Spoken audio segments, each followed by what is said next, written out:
With the Grizzlies defeating the Timberwolves in 6 games, the Golden State Warriors and Memphis Grizzlies are set to face off in the second round. This video will break down the strengths and weaknesses of each team, the players who need to step up, and the keys to success for both teams, and my final prediction. Now let's go ahead and get started.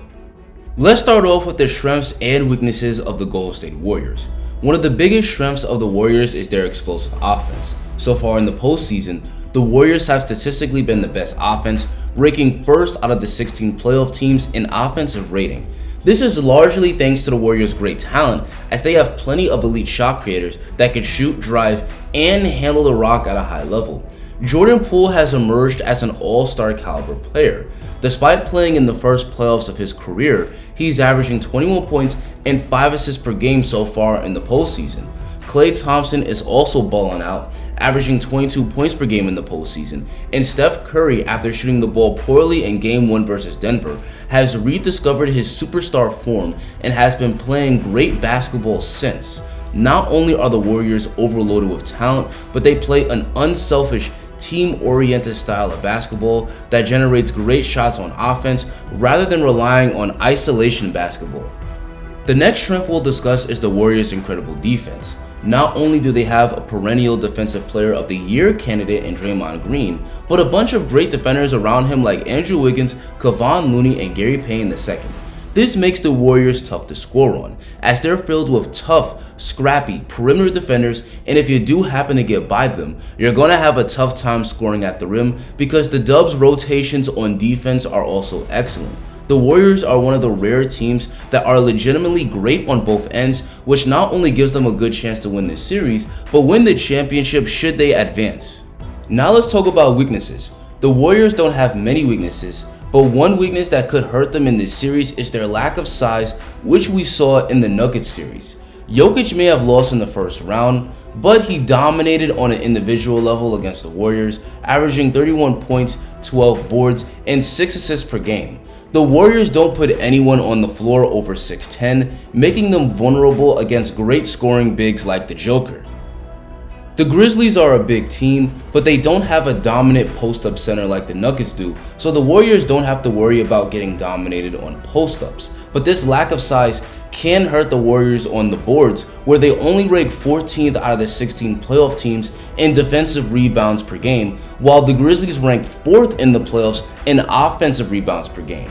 Giving teams second chance opportunities can be an absolute backbreaker on defense. Now let's talk about the strengths and weaknesses of the Memphis Grizzlies. Just like the Warriors, one of the biggest strengths of the Grizzlies is their elite defense, which ranks 3rd in defensive rating so far in the playoffs. Jaren Jackson Jr. is one of the very best defensive anchors in the league. He led the entire NBA in blocks per game this season, which is reflective of his excellent ability to protect the rim. And not only is he a great shot blocker, but he's a versatile defender that can guard perimeter players as well. The Grizzlies also do a great job of forcing turnovers thanks to having good perimeter defenders in guys like Desmond Bane, Kyle Anderson, and Tyus Jones. Overall, the Grizzlies play defense at a level that will make the OG grit and grind Memphis Grizzlies blush. The next strength we'll discuss is the Grizzlies' elite rim pressure. The Grizzlies aren't a great three-point shooting team, only ranking 22nd in three-pointers made this season, but what they do incredibly well on offense is put pressure on the rim. They were of course led by Ja Morant, who despite being a 6'3" guard, led all players in points per game this season. And Ja Morant's teammates like Brandon Clark and Jaren Jackson Jr. benefit greatly from Ja's elite ability to get to the rim by getting lob passes thrown to them for slam dunks. A weakness of the Grizzlies that could hurt them in this series is their three-point defense. The Grizzlies have the 4th worst three-point defense so far in the playoffs, as they've allowed the Timberwolves to shoot 39% from 3. This could hurt the Grizzlies in this series, as Golden State is the last team you want to allow to get hot from downtown. The Grizzlies need to do a better job of preventing dribble penetration, which has been leading to open threes off drive and kicks. At the same time, the Grizzlies also need to improve their three-point shooting, as they're only hitting 34% from 3 in the playoffs. The last weakness I'll discuss is the Grizzlies' poor free throw shooting.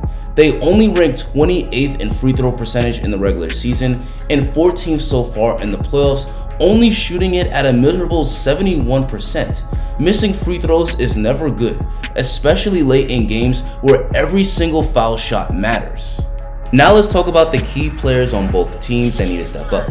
For the Grizzlies, I believe Ja Morant will need to step up his level of play. I'm not saying he's been bad. On the contrary, he's been great for Memphis, currently averaging 22, 10, and 9 in the playoffs. But his shooting percentages have been abysmal, only shooting 40% from the field and 27% from 3.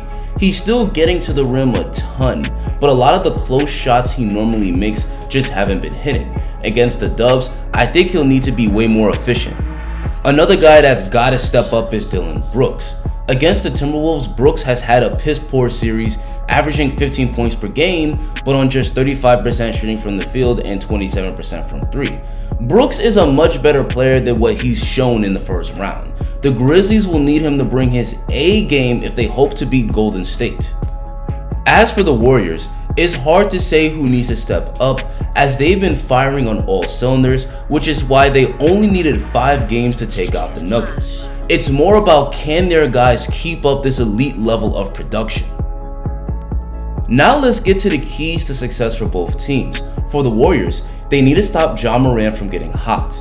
Even though Ja hasn't shot the ball well so far in the playoffs, he's still very capable of going off and flat out taking over games. Steve Kerr may want to double team and trap Ja Morant to prevent him from penetrating and doing damage.